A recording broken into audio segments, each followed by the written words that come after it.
What's up guys, Goldie Fuego here today with another video, and since we're in a global pandemic, I thought it'd be appropriate to make a video on the big hit anime from all the way back in 2010, High School of the Dead. If you haven't already checked this one out, then hopefully after this video you will. High School of the Dead is a 12-episode anime that revolves around a group of students who are trying to survive in a zombie apocalypse. Yes, I know, very generic, but this one is actually good, and of course, I'll be explaining what makes this anime so good. Before I get into the video, I just want to state that the content shown in this video is not for kids under the age of 14. Viewers' discretion is advised. Without any further ado, let's get right into it.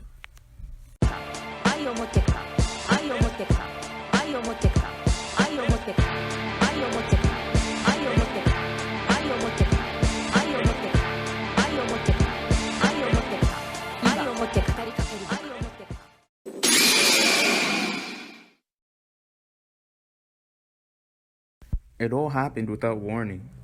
It was a normal day at school until a few teachers went to the school gate trying to tell a strange man banging his head on the school gate to leave, which led to them all getting bitten by that man who had become a zombie, and from there on the chaos at school began.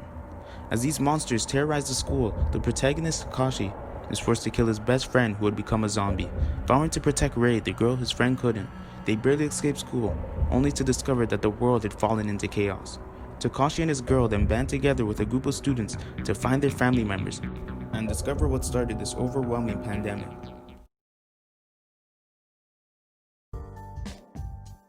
High School of the Dead, being one of my favorite 12-episode anime, has one of the best written characters for an anime of this length. The main cast is filled with funny and realistic characters who all bring something to the table. For example, we have Kota, an otaku with a firearm fetish. If you put a gun in this man's hands, he can take on any amount of zombies.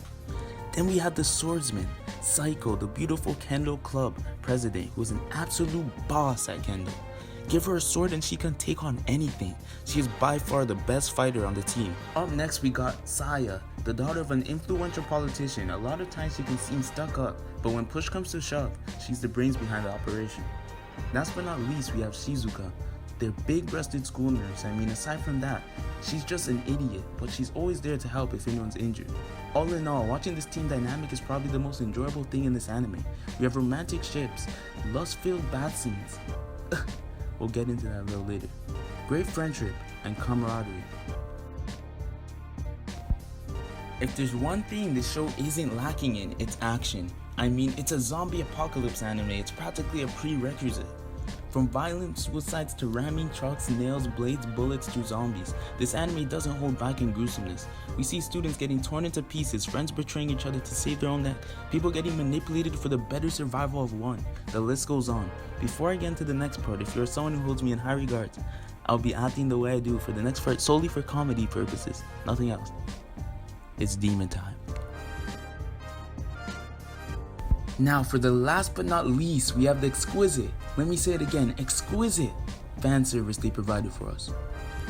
I mean, look at these girls, it's hard not to. We see them throwing fan service in the most creative ways possible, from Takashi using Rei's chest to stabilize his rifle's aim, Psycho's chest moving in ways nobody knew was possible. I mean, even if you look at any scene in the anime, there's some fan service casually thrown in. From simple fight scenes to full-on hookups, this anime will not only satisfy your hunger for action, but also your lust. All jokes aside, I would highly recommend this anime and would personally give it an 8 out of 10 due to its great comedy, well-written characters, well-animated action scenes, and amusing plot. Even though it's cliche, I was able to thoroughly enjoy all the character interactions and their journey to discovering if their families were safe. This anime always had me hungry for more, and it's such a shame it ended so soon. Also, rest in peace to Daisuke Satō. It is an even bigger shame that you weren't able to finish the story you had started, and this series will always have a place in my heart as one of the first anime I've ever watched. If you enjoyed the video, like, comment, and subscribe, and if you want to see more videos like this, please let me know in the comments. As always, have an awesome day, and I'm out.